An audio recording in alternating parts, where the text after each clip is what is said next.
It was time. The troops of the absolute evil had driven the Alliance back to their capital, King's Ending. The time for the final battle had arrived. Prepare to destroy the Alliance, and with it, all good in the land once and for all.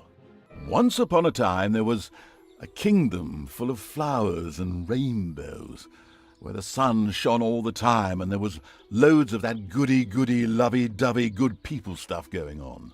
There, the alliance of abominably good people lived in unearned wealth and prosperity. But there was a path leading to a different place there.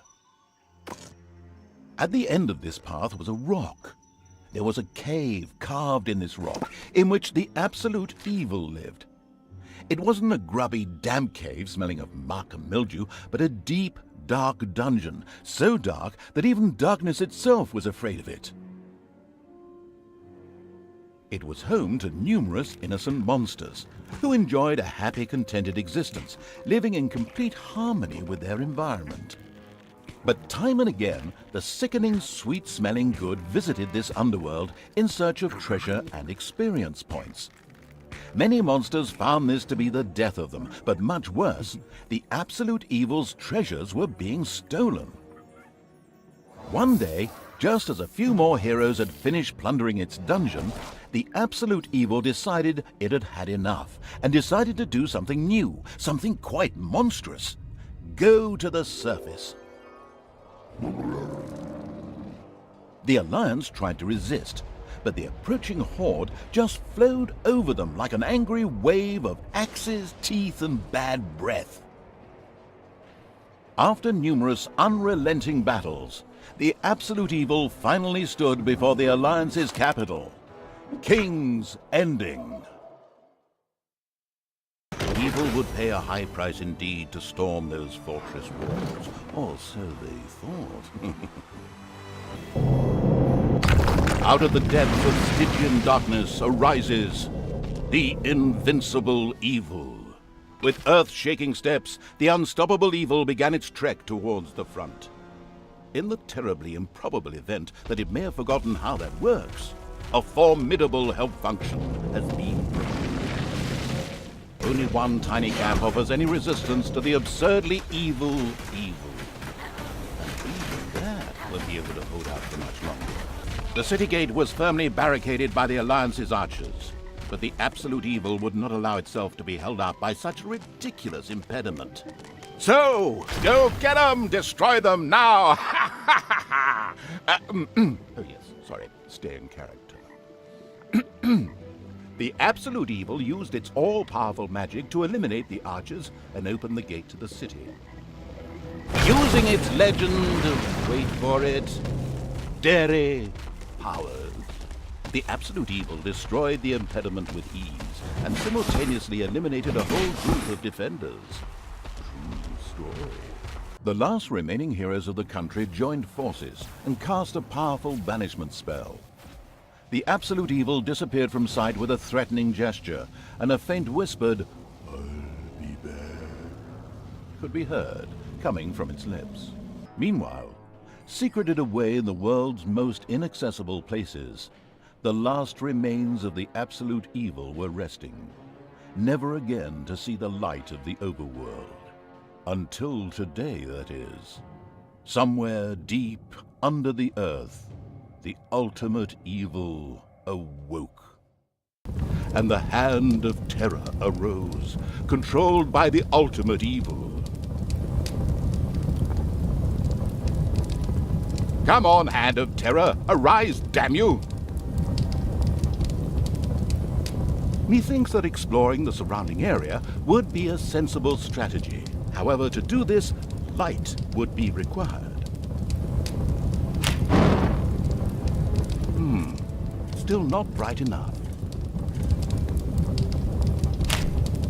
An old throne room was revealed by the light. The circumstances remained a mystery.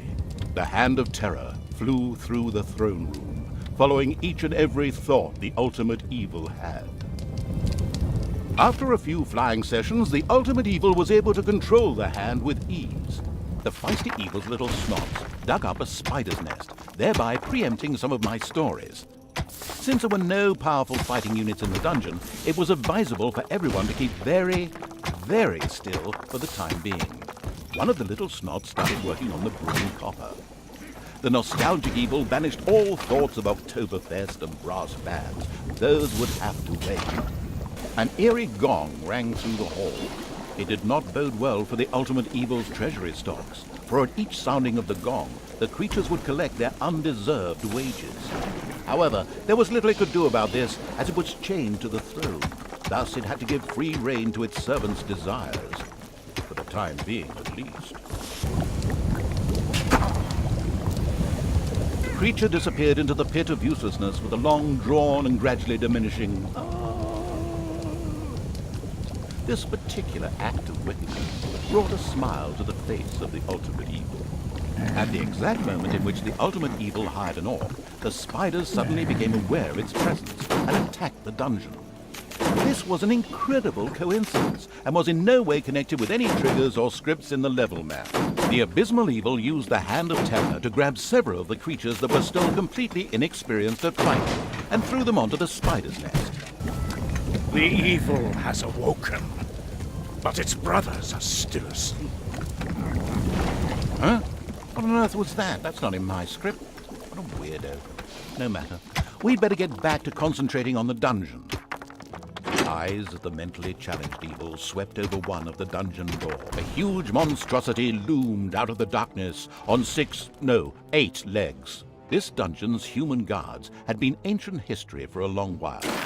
Now it was home to a huge spider and her brood. Would Sam and Frodo escape it and continue their journey to Mount Doom, or was this the end of the Ring-Bearer? Hang on a minute, that's not the right text.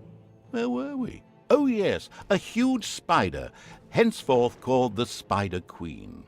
It would be necessary to eliminate the Spider Queen before the horde could reach the surface. The Spider Queen sent forth a wave of her children. Of course, the ultimate evil was fully aware of this danger and immediately prepared to defend itself against them. At least, that's what I hope.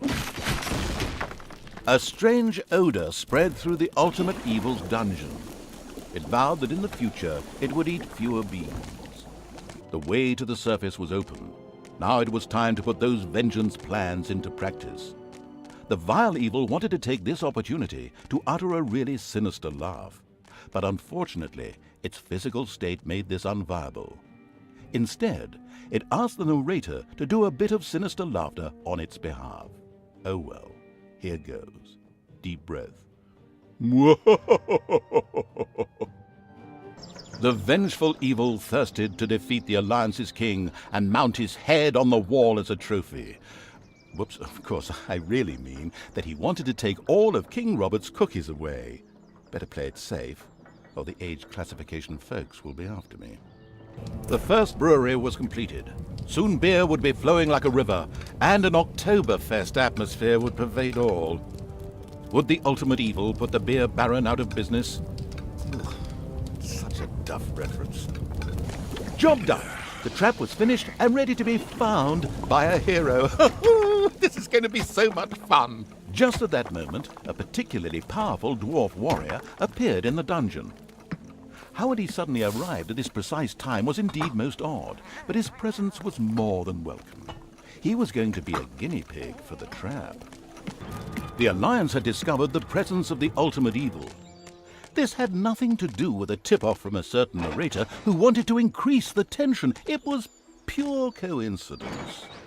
The good people responded, as you might expect, with a direct attack on the dungeon.